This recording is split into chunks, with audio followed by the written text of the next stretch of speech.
vamos. Y creo que ya estamos. Espero que sí.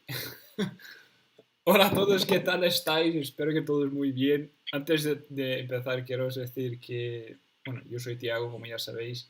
Quiero pedir perdón por hoy porque, bueno, estoy aquí con unos problemas de conexión que estoy liadísimo con esto. Entonces, no sé si tal vez de la nada para la conexión, bueno, ya sabéis lo que pasa, ¿vale? Bueno, os quiero decir que bienvenidos una vez más a nuestras Cambly Lives y espero que os guste. Hoy vamos a hablar de un tema bastante interesante y bueno, es algo, la verdad, más de curiosidad, ¿no? Porque al final las preposiciones son un poco complicadas en muchos de los países, muchos de los idiomas, pero en inglés a veces hay una cosilla u otra que, bueno, ya sabéis cómo es, ¿no? Entonces hoy vamos a hablar de las preposiciones. Entonces, súper interesante. Si tenéis preguntas, cualquier cosa, poner aquí al lado y vamos a contestar al mejor posible, ¿vale? Ya tenemos algunas aquí. Yo tengo aquí algunas que he puesto, pero si tenéis alguna duda, cualquier cosa, poner aquí al lado. Antes de empezar, también os quiero decir que estamos con todo el noviembre con una promoción súper increíble, ¿vale? O sea, un 50% de descuento en todos los planes anuales de Cambly. Aquí abajo está el enlace. O sea, si queréis empezar a estudiar con un 50% de descuento, está aquí. Es la mejor promoción del año, es la más grande, o sea que tenéis que aprovechar. Y si queréis tomar una clase gratis y aprovechar de tomar una clase con nuestro tutor de hoy, que muchos de vosotros ya os conocen, bueno, ya os conocen y puedes aprovechar con eso, ¿vale? Entonces, vamos a empezar y espero que os guste. So, let's start. Let's go to English. Hi, Guy. How are you? Hello, Tiago. Hello, everyone at home. I'm doing great. How are you doing? Everything good. Everything very good. Very, very good. Taking like my connection problems here, but everything looks fine, at least for now. All right. But before we start, I know a lot of people already know both of us, but I would like to ask you one more time to introduce yourself, tell us a little bit about you, your background. Sure. My name is Gui Moraes. I am Brazilian American. I lived for many, many years in Florida. I went to school in Miami. I graduated in fine arts, specifically in painting, and a minors in art history. So I love talking about arts and things about culture. I also love traveling. I've been to about 20 different countries, and it's very exciting to always meet new people on Cambly and share our experiences. I currently live in Brazil, and I am pretty much every weekday on Cambly. So if you want to try a class and you want to talk about any type of topic, then please give me a call, schedule a class, and it will be a lot of fun to meet you guys. That's nice. That's nice to hear. And well, today, as we were talking before, we are going to talk a little bit about some prepositions and some that I wrote down some here, and while we were talking, probably we will know or someone will ask different things, and we will do our best to answer all of those. Right? Yeah, sounds good. So I will write it down here in our chat. The ones that I have wrote it here, and then we can start from that and see how it goes. The first one that I wrote it's this one here. About. Yes. Yeah, that's a very good one, and it's used very frequently. A very common preposition. What are prepositions, right? They are short words that link thoughts, and they all show positions, they show relations. They're used to give a direction, location, also a parameter of time. So they're very common in every language. It's not different in English. Mm-hmm. And about, we use about to describe who or what an information is related to. So, this class is about English, right? So the information in this class, the relationship of that is English, right? That's the content. So we say that the class is about English, right? So it's always used to show the relationship of an information into what or who or how that belongs. Interesting. That's so nice. used very frequently to connect an idea, to connect a thought to something or someone. Okay, so that's it. That was a good name. So this live is about English, and then we're talking about prepositions. So that's the right way to use it, right? Exactly. Yeah, that would be a very good use of that, and we use about all the time, right? The movie was about racing cars. So racing cars, right? That's what the movie's content included, and that is how that relates to the movie. So the movie is about cars, right? Okay, nice. So I will go like starting to write down some of those here, and then we will continue with that. So the next one would be this one. Above is pretty simple.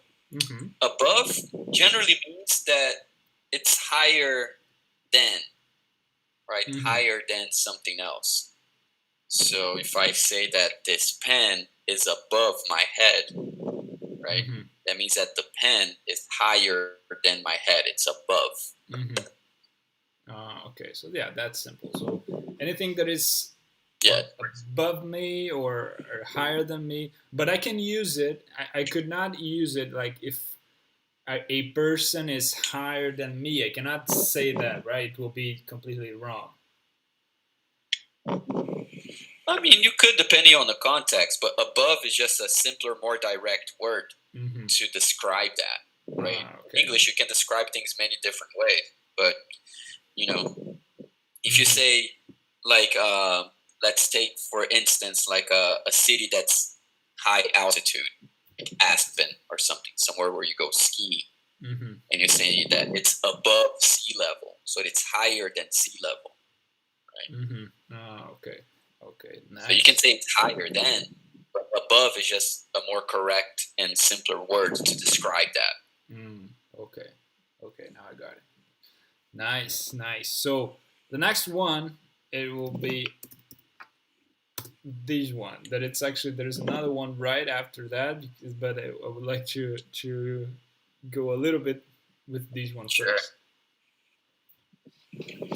Until we use it when we're describing an action or an event that it's happening up to a specific point of time, right? And it usually ends after that point in time, right? So I will be working until 10 p.m., right? So until, up to 10 p.m., I am working. I'm describing the duration of this event, of this occupation, whatever is happening up to this point in time, 10 p.m., right? And then at 10 p.m., I am no longer working. So it's until 10 p.m., right? So we describe something up to a point of time, and then after that point of time, it usually ends. Okay, that's actually you said that, and actually it would be the next one that I should write it because I just put it up to as one that it's right after this one that I said it probably would be similar, and that's one of the things that I had a little doubts in terms of that. So that's interesting. Yeah, they're used a little differently. It's also describing towards a certain point, right? We can also use up to when we're using like a maximum limit or capacity for something, right? So we can only hire up to 10 people. So up to 10 people, that means 10 people is like the maximum number, right? So you can say the elevator is only up to 1,000 pounds. That means that that's the maximum weight capacity, right? So up to 10,000, right? It's not until, because it's not really duration of time. So you're using up to establish a limit, right? A maximum limit, and it's up to, right? So it's a maximum limit. Up to we also use to describe when you're traveling north. We kind of use up as a direction of north, although that's not necessarily true. But if you're traveling north, you're saying you're going upstate, or I am traveling up to see my parents. That means your parents usually live in the north, right? If you say down to, then you're traveling south. It's the opposite, right? We use that too. And up to, we also use when we're saying that the responsibility is for someone else, right? So if we're trying to decide what we're going to have for dinner, and I say, hey, Tiago, it's up to you. That means that it's your decision, right? You choose, you decide. So it's you. We also use that expression a lot. Wow. Well, so there's a lot of different ways to use the up to. Yeah, you're giving like responsibility to make a decision, right? It's up to you. Or you can say, it's not up to me. So if someone asks you something and it's not really your position to make that decision, you say, hey, I wish I could go to the party, but it's not up to me, right? So that means you're depending on someone else to know if you can go or not. So you're giving responsibility, you're giving a decision to someone, right? Okay, that's nice. That's nice. Well, I really like it, and so it's very. Yeah, these are good. I'm liking this class. Yeah, it's totally up to you. People at home, write your comments. Send us your questions. Let's go. Yeah, I already saw that we have some here, but before we go through the comments, I would like to put these other two that it's actually very similar, I think, and I would like to know your opinion. That I will put it two of those, right? Sure. Here, the first one, it's this one. Under. Yeah, the next one, I think it's you can use in similar ways. I'm not sure as underneath. So, what is your opinions on both those? Very similar, like you said. Sometimes you can use one or the other, right? The general idea is that it's placed directly below something, right? So below. Let's go back a little bit. We talked about above, which was higher than, right? Below would be the opposite. It's lower than, right? So what's the difference between below and under or underneath? It's that below, it means that it's lower than. So this pen is under my head, or it's below my head, right? It's below. It's lower than. If you're saying it's over, or it's under, or underneath, you're saying it's directly below. So it would be like under my head here, you know, because just for you to have a reference, here it's distant from my head, but it's below because it's lower, right? So if I have my hand here, the pen is below my hand. But if I place it directly below, then it's under, right? So that's the difference. Below means that it's lower. Under means it's directly below, right? So that's the difference. We also use it when it's covered by something else, right? So it's underwater. That means it's covered by water, right? And then underneath, another way of saying under, but usually we give another point of reference, right? So underneath the closet. So it means that it's under the specific location of the closet, right? So it's underneath. But you could say under the closet, you know, but sometimes when we use a point of reference, what it's under, then we use the word underneath. But yeah, they are very similar. That's nice. That's nice. So I would like to go now for a few. We're receiving a lot of comments. Thank you guys for that. And I would like to, first of all, there is one that Jose, so hi Jose, he just put it. What about upon? I would write it down here as he wanted to know this one. Upon.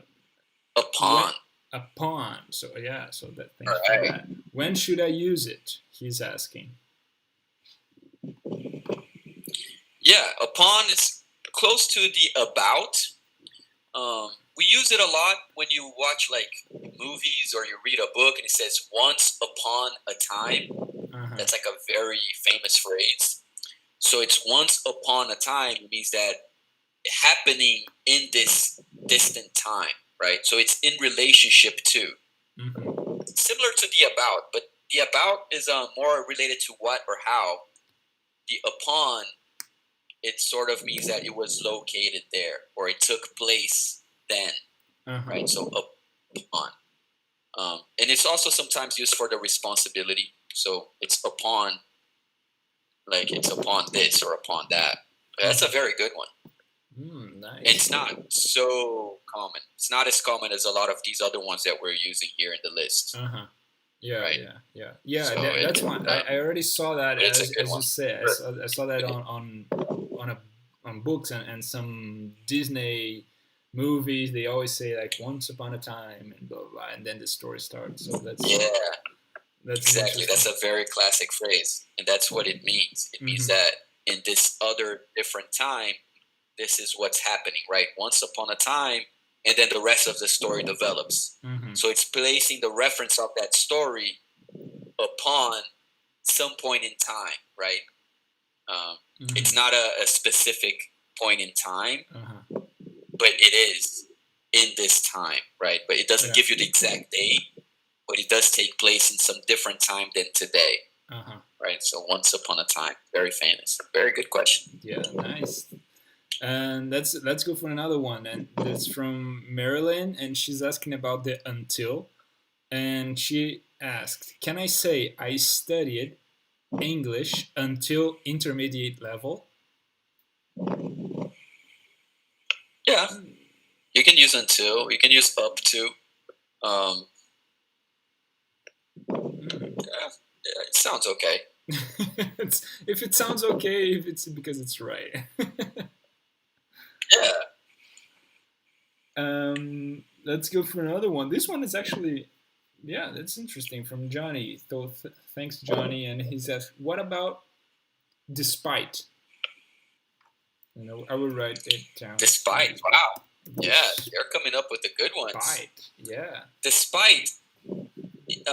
It means that you're disregarding something, right? So you're usually going to say what that information is, but you are announcing that you're disregarding that information, right? So despite all my hard work, I still didn't pass the class, right?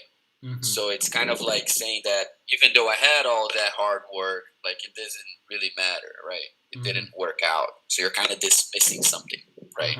So it's in dismissal of whatever information you're about to give. Okay, that's nice. That's interesting. So yeah, and usually dismiss it because it didn't work out the way you wanted it to. You didn't have the positive results of that action, you know. So you're, despite of this, some other outcome happened.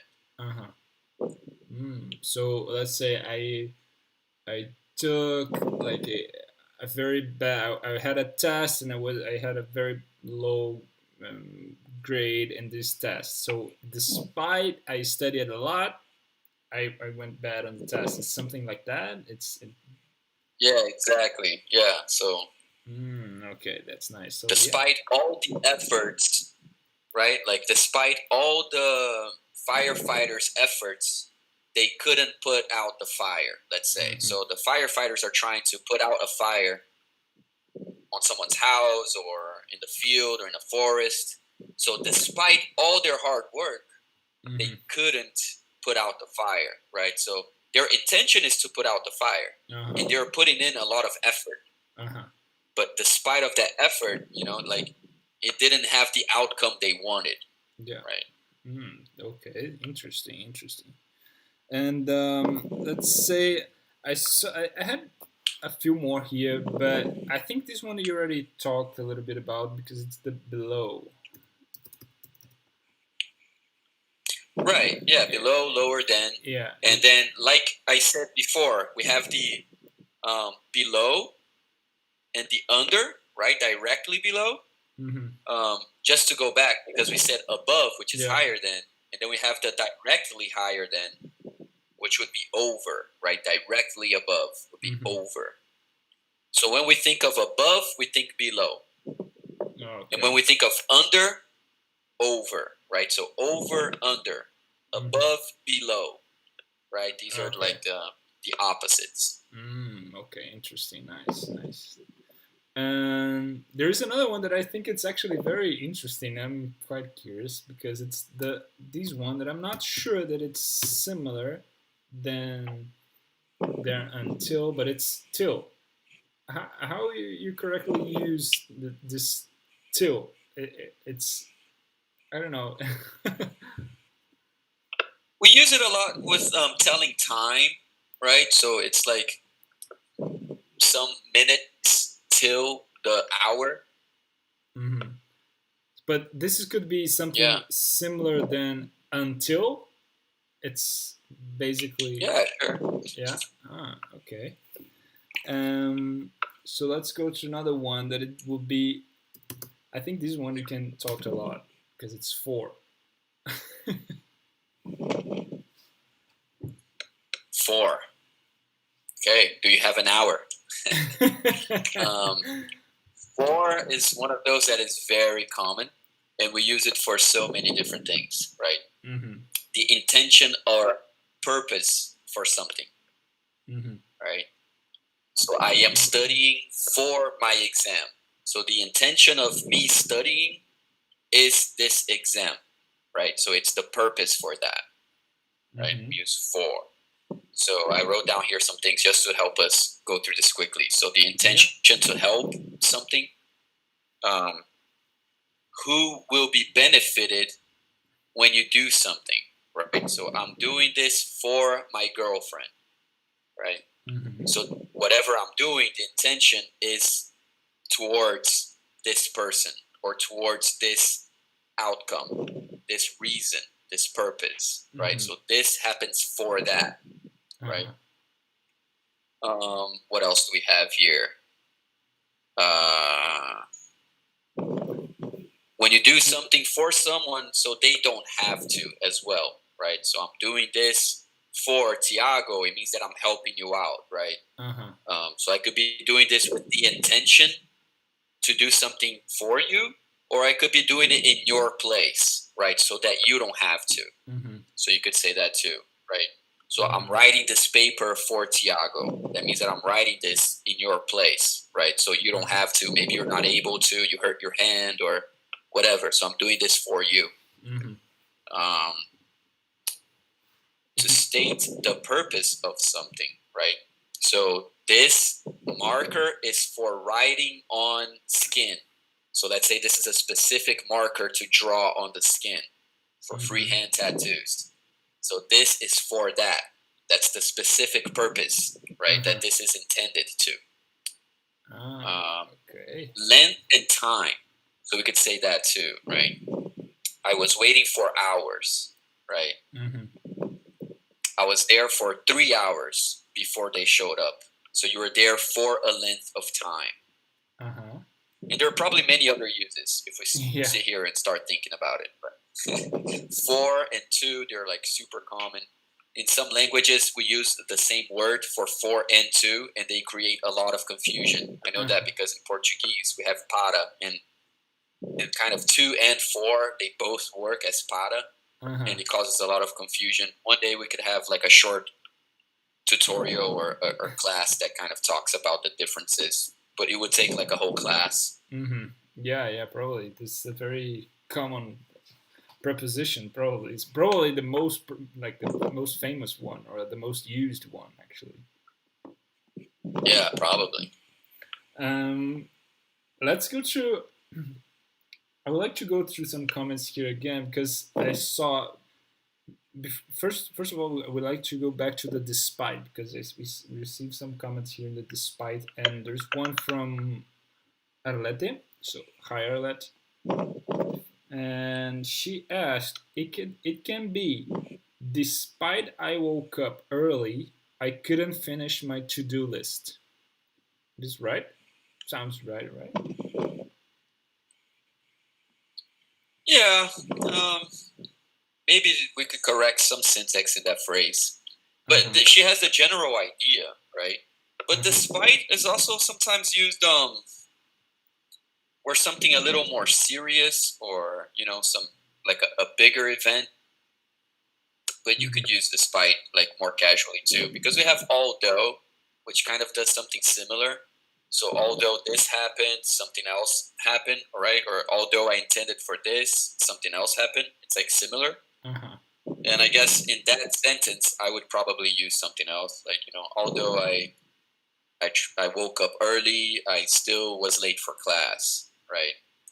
Despite it's more like some efforts that you really put into something and it didn't turn out the way you wanted. So it's kind of similar, but you would have to like reorder your phrase a little different. Okay, that's interesting. Wow, we're receiving a lot of questions, but I would like to go to this one that is interesting. From Mario. So, hi Mario, and he put it, when you use by, like, by the way, I don't know. When we use what? By. Oh, by. It's by the way. It's like yeah. By the way, it's like a whole expression itself. Yeah.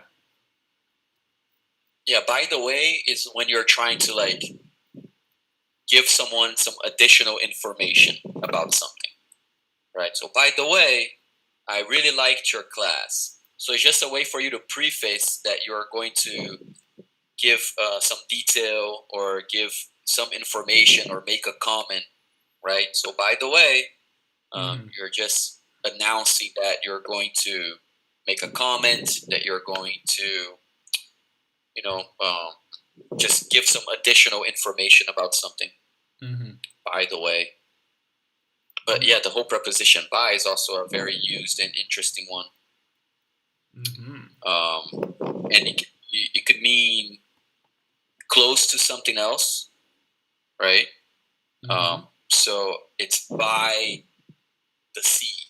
So it's in location, it's in reference, it's in proximity to another place, right? So I am waiting by the church. So that means that I'm waiting for you to meet me next to the church, right? I am located close to, nearby, right? So by the church. We could also use by when we're saying like the author, or who something or what something was created, who created it, or what company created it, right? So who was the author, who was the inventor, who was responsible for that action, right? Or for a product, right? So written by Tiago, right? So that means that you were the author, you wrote it, right? So we use that. And we also use it for a deadline. So I need you to finish your homework by tomorrow. So that means tomorrow is the deadline. The deadline is like the limit of time that you have to turn in an assignment, right? To finish a project or work. So you could use that too. So I have to be home by 10. That means that 10 o'clock is the limit of time that I have to be home. Interesting. That's interesting. That's very. There's a lot. That's a. So that's is one also that very flexible. There's a few ones that when you start to think about it, it's actually we use a lot in English, but we don't necessarily think too much about it. It's just it comes by, and then say hello. Yeah. It's something like that. That's nice. That's nice. Yeah, by. We're talking about by, people. Yeah. It's also. You could also say like a means of transportation, right? So I go to work by train, right? So that means that the train is your mode of transportation, right? So I'm going by plane. So the airplane is your means of transportation to travel to somewhere, right? And it could also mean like the means that something is produced or made, right? So this is made by fire, or this is made by friction. So that means that friction or fire, that's the method which is used to do something else, right? So you could also use by for that. So it's very flexible. A lot of uses for by. That's true. That's true. Which is interesting. Don't confuse it with buy as in buy, and it's not buy as the verb to purchase. Yeah. The pronunciation is similar. So we're talking about the preposition, just by, buy. That's true. Very flexible. Very common. A lot of uses. That's true. That's true. Can you come by my house? That means you're coming, over my house. Usually quickly for some reason, right? So, hey, can you come by my house? I'm asking if you can come over. So I can give you something so we can talk or whatever, So can you come by, right? Or I could say, hey, I'll come by later tonight. That means I'll come close to your house, or I'll come to your house later tonight. Okay, nice. Yeah, there is a lot of different uses to that. Interesting. Yeah. Let's go to the one like Cesar. He asked about the under versus below. He wanted to know that. Hi, related with under versus below. In a text, I used to in the image below, and so it's not possible to use in the image under. This sounds very weird. So if probably he's saying about putting in a text and there's a image right above it, and he's in the image below or in the image under. Yeah. So you would use below. It's lower than, and we use it in a lot. So very good question, because of course when we're talking generally, we're thinking of these examples in our heads, and we're talking about things in the real world, and then you bring it into context of like, a PDF or like a presentation or something virtual. It's like, oh, okay, so now how do we use these prepositions in this whole different format? Which is a very good question.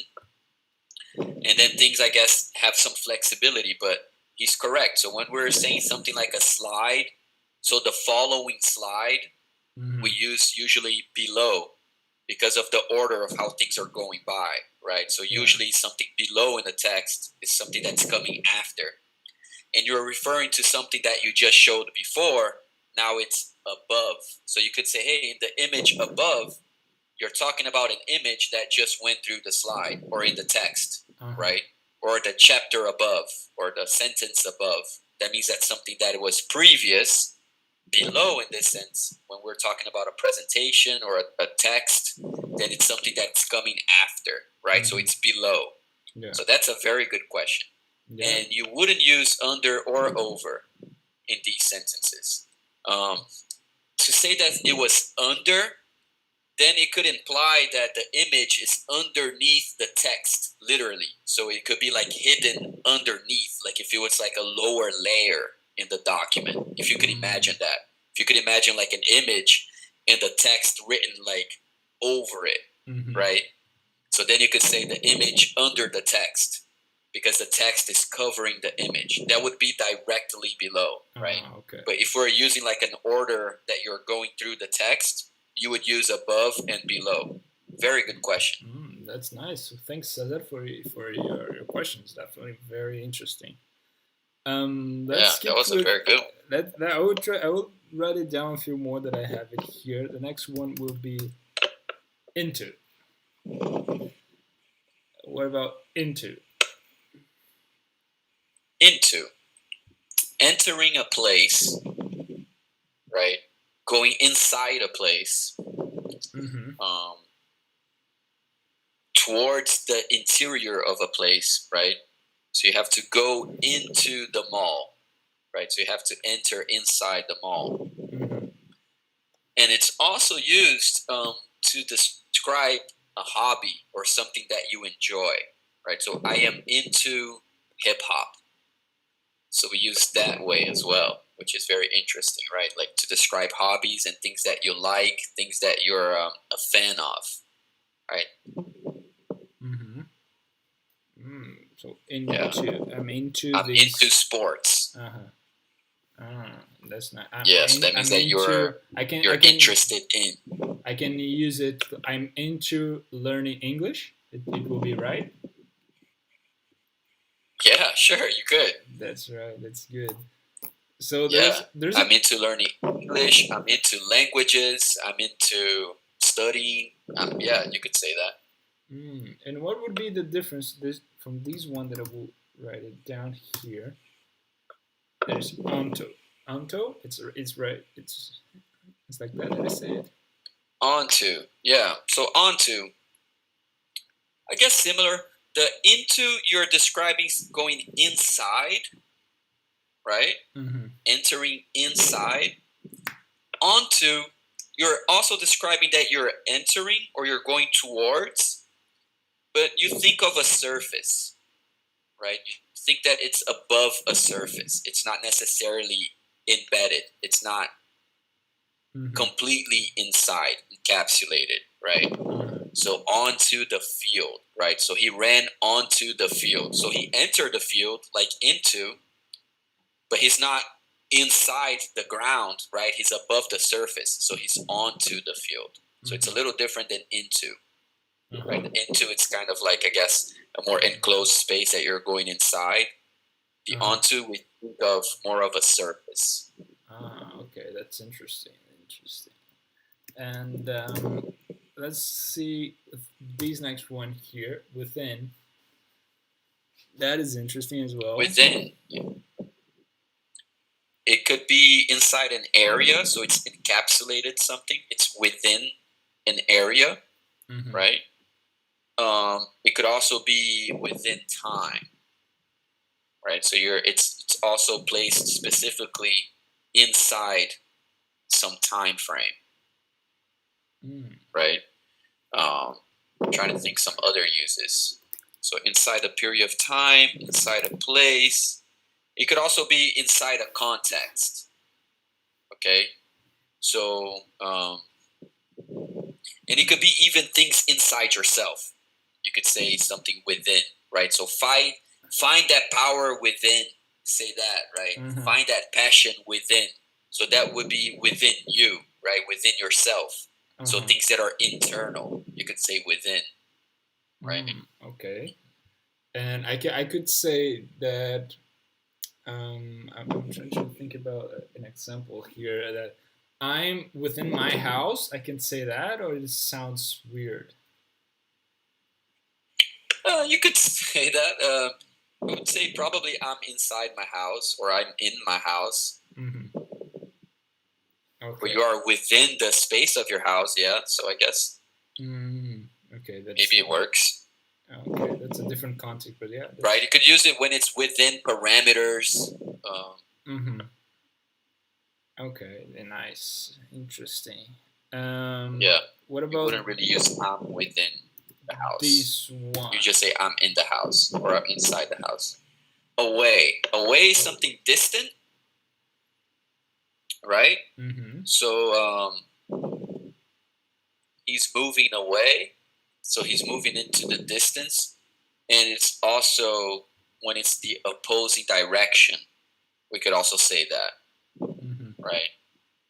So walk away. That means to walk in an opposing direction to someone from where you are now, right? Say walk away. That means to walk in an opposing direction, distant from me, into the distance, right?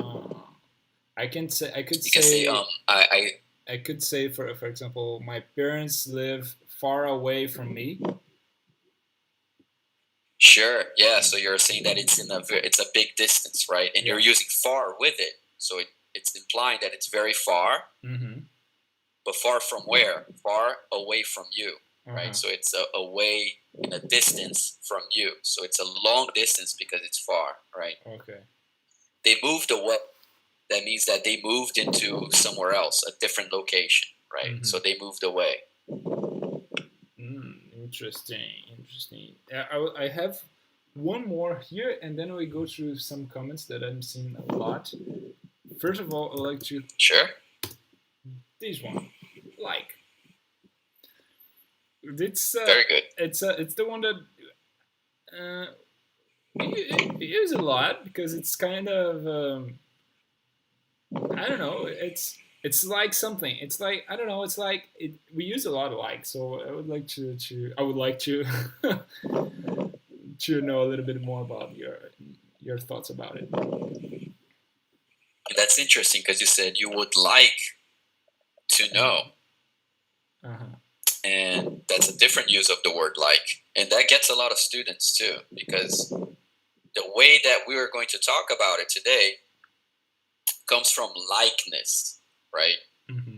It's something similar. So we use like to express similarity in such a way of something else, right? So it's a use of comparison, but in similar comparison, right? So you look like your father. That means that you look similar, right? You have a similarity to your father, right? I remember just like it was yesterday, right? So I remember exactly or similar to as if it was yesterday. So we're using in a way of comparison in similarity, right? Oh, that band sounds like the Rolling Stones. That means they sound similar to the Rolling Stones, right? Your voice sounds like Johnny Cash, so it's similar to Johnny Cash. So we use it in that way. Like, it comes, I think, from likeness, I would guess. Yeah. Which means similar, right? In similarity. And it's not just like the like on Facebook, on Instagram. Which is something else, which is to like, and then it's used as a verb, which means that to enjoy, to approve of something, right? So that's where the like that we see on Instagram or whatever other social media, right? Or I like this, I like that. So you're saying that you enjoy something, right? You're a fan of something. Okay. So you could use both ways. That's nice. So I would like. And like you said, we're using like all the time. Like you said, it's one of those words that every language has them. It's a word that you're kind of trying to think deeper into your thoughts. So you use these like in between words so that you can further express or think what you're trying to say. And then you use like. Instance. Oh, yesterday I was talking to my brother and we went to this party and like all these things were happening and I was trying to talk to this girl, like she wasn't understanding what I was saying. So we use these likes almost as like a word that just keeps the conversation going. Yeah. It's kind of saying like, do you understand, or in such way, but you're not really making a comparison. It's almost like a vicious word that we use just to keep like the train of thought going. You know what I mean? Yeah, that's actually true. Yeah.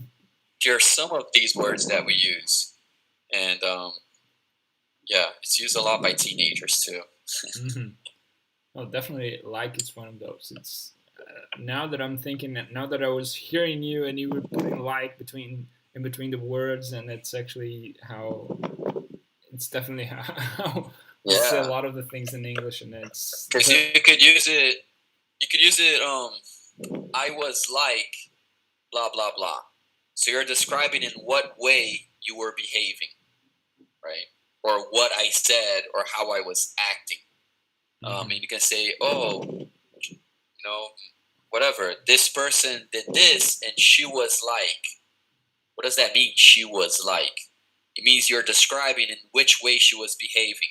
Right? She was like getting really mad, right? So you're describing she was acting in a way where she was getting really mad. So we use that all the time. She was like, I was like, the show was like, right? So we can say it was like super loud in there. So you're describing how it was in there. It was like, that's how it was in there. So it's very common. very, very common. That's good. Let's go through some here. I just thought that, oh no, that's not thought. It's from David. He's asked about though. Though is one that we'll write it down here.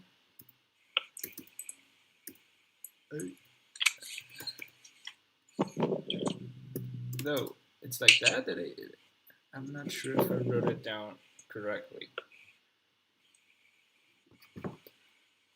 And it's like probably it's one of the words that we use like you know what I found out though, it's like if you were not this guy, then no one will notice you. That would be I don't know. I was thinking about some expressions with though, but I would like to know or hear from you that is more expert than I do.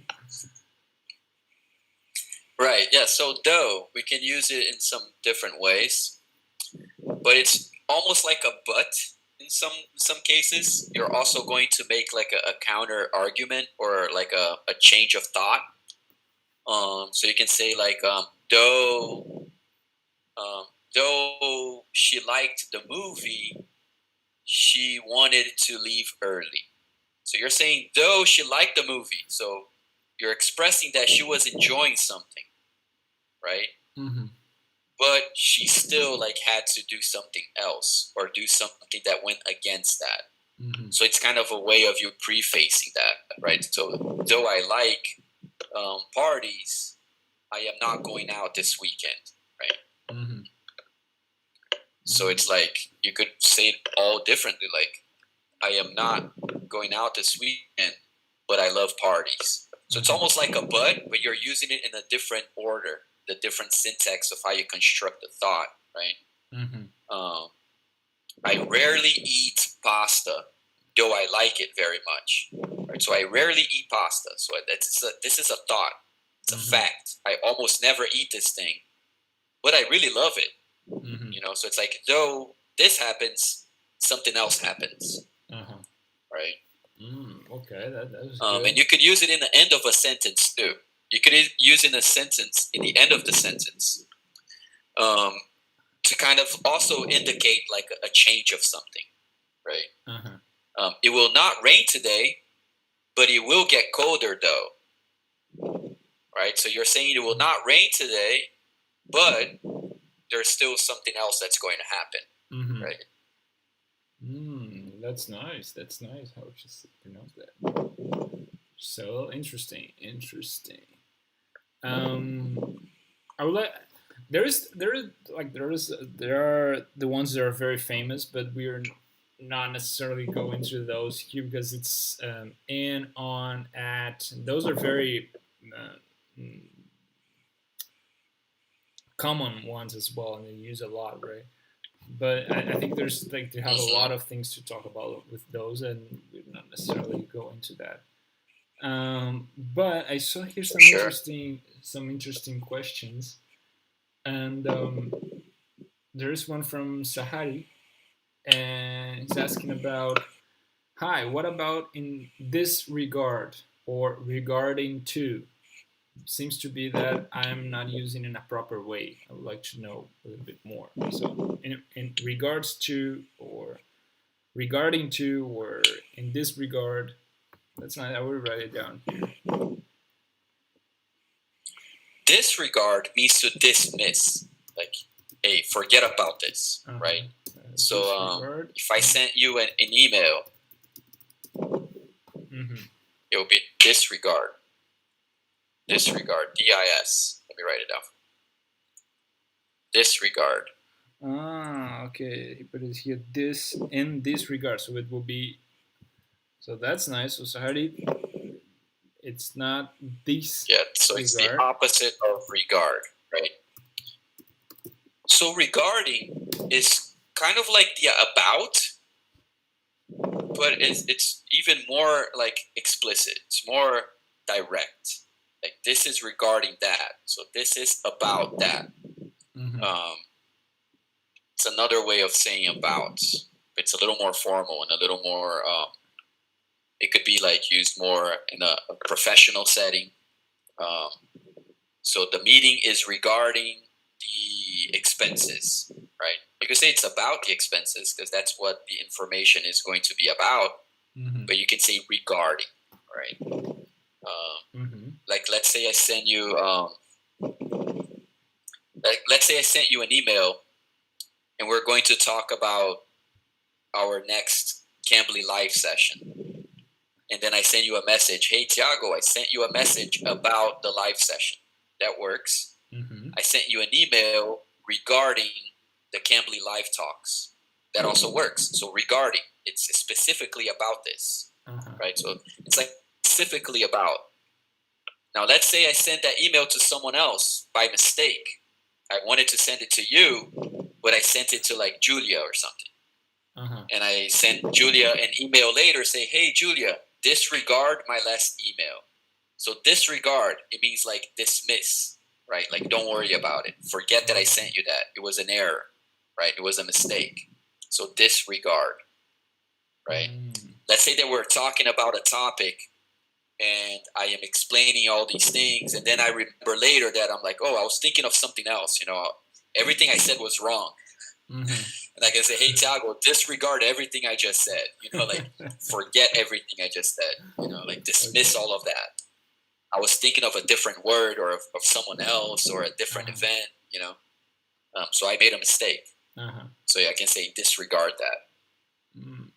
Yeah, there's a lot of different uses to that as well. But it's like a dismiss. Don't worry about it. You could also use it in that way. But it's so like, it's a more. If you come over my house and it's very messy, I could say disregard the mess. It's like, hey, don't worry about the mess. Okay. Dismiss it.